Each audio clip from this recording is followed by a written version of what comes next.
ஒரு அழகான கிராமத்தில் ஒரு பெரிய கனவு பிறந்தது. அந்த கனவின் பெயர் கதிர். தன் ஊரிலே மிகச் சிறந்த மாத்தோப்பை உருவாக்க வேண்டும் என்பதுதான் கதிரோட ஆசை. ஆனால் அவனிடம் இருந்த நிலம் வறண்டதும் பாறை நிறைந்ததும். ஒரு நாள் ஒரு பெரியவரிடம் ஆலோசனை கேட்டான் கதிர். அவர் ஒரு விதையை அவனிடம் கொடுத்தார். இது நிச்சயற்ற விதை, எப்பொழுது முளைக்கும் என்று யாருக்கும் தெரியாது கதிர். அந்த நம்பிக்கையோடு கதிர் அதை நட்டான். நாள்தோறும் தண்ணீரை ஊற்றினான் கதிர். எதுவும் நடக்கவில்லை என்றாலும். ஆனால் அவன் நம்பிக்கை மட்டும் ஒருபோதும் வறண்டதே இல்லை. ஒரு சிறிய விதையிலிருந்து தான் ஆரம்பித்தது. கதிர் தினமும் அதை நட்டு தண்ணீரை ஊற்றினான், ஒரு நாளும் விடாமல். முதல் மாதம் ஒன்றும் நடக்கவில்லை. அவனை பார்த்து ஊர்க்காரங்கள் சிரித்தார்கள், இதில் எதுவும் வராது என்று.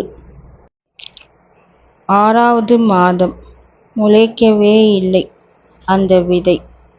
கதிர் மனதுக்குள் சந்தேகம் வந்தது, நான் தவறாக செய்கிறேனா என்று. ஆனால் அவன் கைவிடவில்லை. ஒரு வருடம் கடந்தது. நிலம் அப்படியேதான் இருந்தது. நிலம் இன்னும் அப்படியேதான் இருந்தது. ஆனால் கதிர் அந்த இடத்தை சுத்தம் படுத்தி மண்ணை பதப்படுத்தி வந்தான். 2ஆம் ஆண்டு தொடக்கத்தில் ஒரு நாள் அதிகாலை கதிர் நிலத்திற்கு சென்றபோது திகைத்து போனான். அவன் பார்த்தது அவனை நம்பவே முடியாத ஒன்றாக இருந்தது. அவன் கண்கள் நம்பவே முடியவில்லை.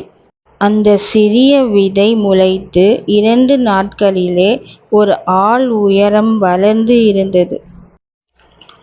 உண்மையிலே அந்த விதை பூமிக்குள் தன் வேர்களை பலமாக பரப்பிக் கொண்டு இருந்தது. பாறைகளை நகர்ந்து தண்ணீரை தேடி ஆழமாக பயணித்தது. அதனால்தான் வெளியே முளைக்க இவ்வளோ நேரம் எடுத்தது. அடுத்த சில ஆண்டுகளில் கதிர் நிலம் ஒரு அழகான சோலைவனமாக மாறியது. ஒரு காலத்தில் சிரித்தவர்கள் இப்பொழுது அதையே ஆச்சரியமாக பார்க்கிறார்கள்.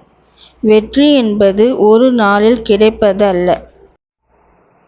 நாம் செய்யும் முயற்சிகள் வெளியே தெரியாவிட்டாலும் அவை உள்ளுக்குள்ளே ஒரு பலமான அடித்தளத்தை உருவாக்கி கொண்டு இருக்கின்றன.